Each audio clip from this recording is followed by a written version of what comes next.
there, I'm Shalonda Foster. I am the Executive Administrator of Teaching and Learning, and I am here today to talk to you about the ALGF, the Assessing, Learning, and Grading Framework.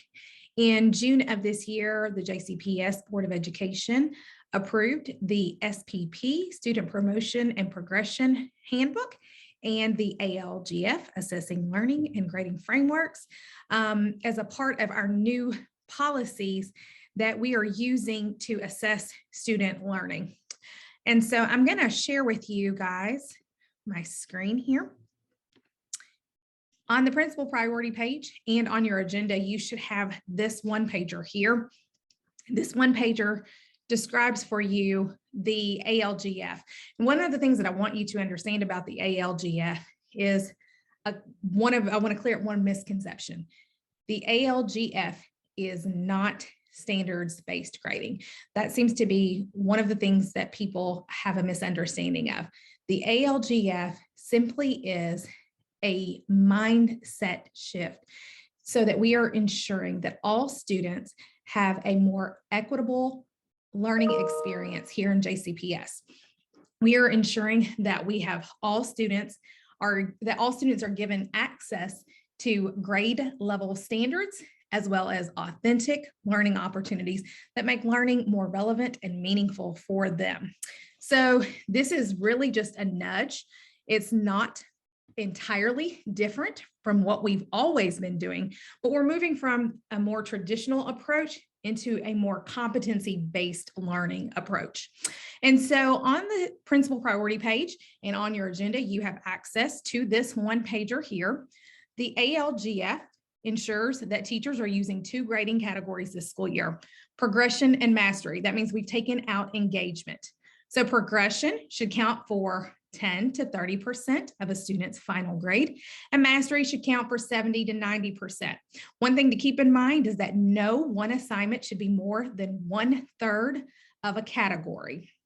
So again, no one assignment can count for more than 1/3 of any category, and engagement can still be used, but it is weighted as 0% if it is used in Infinite Campus. Now, even though engagement has been taken out of Infinite Campus, I'm going to pull up the ALGF for you. We're going to take a look here at middle school because I am a former middle school assistant principal and principal. We're going to look at the middle school assessing, learning, and grading framework here. You will see a look at what the purposes and the principles are. Again, we are looking at grade level or above standards and competencies. We also have our grading principles. One of the most important principles of the ALGF is flexibility and learner-centered, authentic, performance-based opportunities for our students. So when we talk about flexibility, that means we are providing students multiple opportunities to achieve mastery of our standards. They may not get it the first time. So if it takes them 1 time, 2 times, 10 times to achieve mastery, we are exhibiting and demonstrating flexibility with our students because we're not time bound. Instead, we are being flexible with our students as they strive to achieve mastery. Recommended practices include student self-assessment and an emphasis on progress and mastery, hence why we've taken engagement out.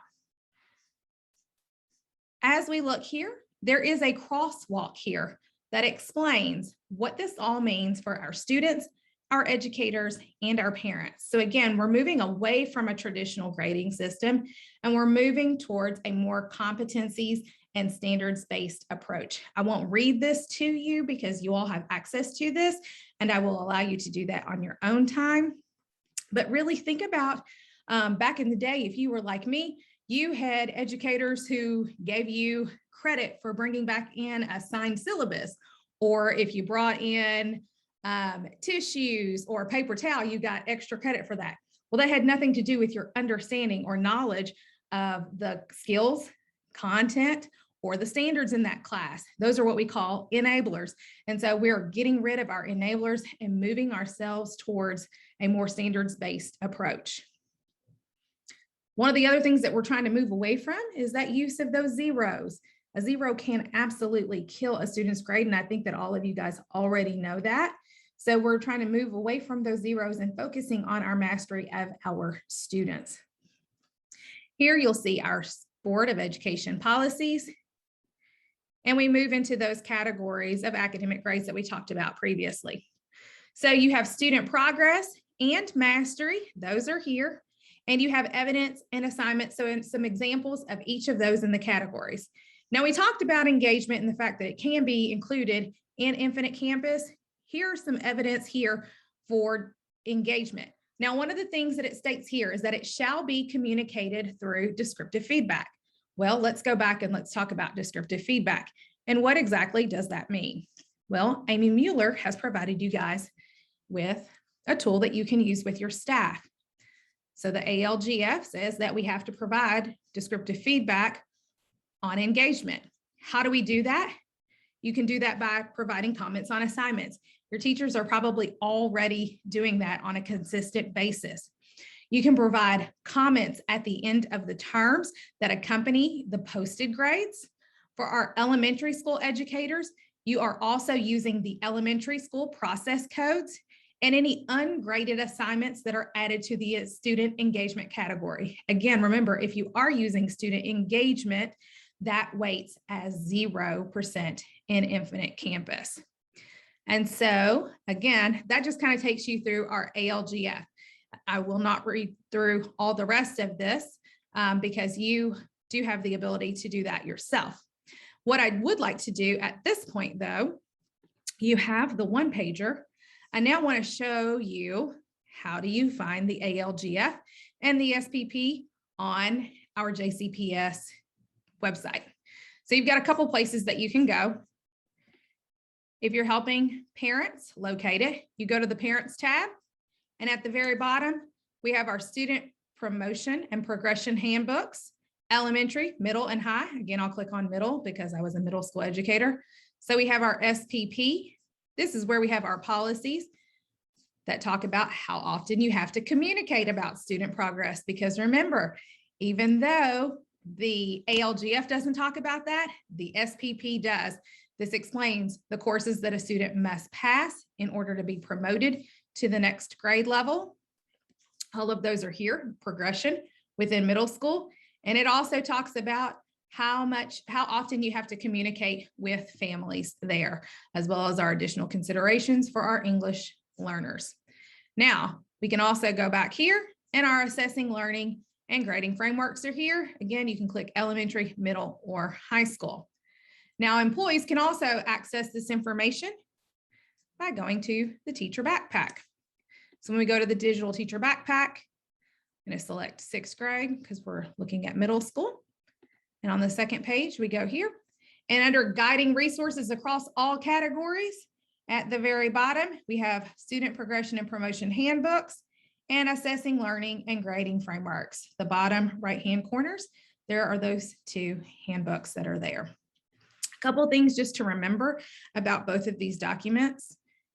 These are district policies, which means they have to be implemented and followed with fidelity. And your staff will need a little bit of assistance because, again, this is a bit of a mindset shift. When we're used to doing things one way, it sometimes takes us a little nudge to help us get to where we need to go. But the important thing is this is what is right for our kids as we think about providing our students with authentic learning opportunities, but more importantly, making sure that we are providing access to grade level standards and that we are assessing our students accurately on those grade level standards. The SPP and the ALGF are 2 of our policies that will help to ensure that we are moving our students in the right direction. And Dr. Marshall's department has already created a mastery standards. The first task is to ask document for our parents. And a couple of those questions really are focused around our ALGF and ensuring that we are following those policies. So hopefully this has provided you guys the information that you need to know to help your staff with the implementation of the ALGF. And if you guys have any questions, please feel free to ask. I am more than happy to answer those questions for you. Thank you.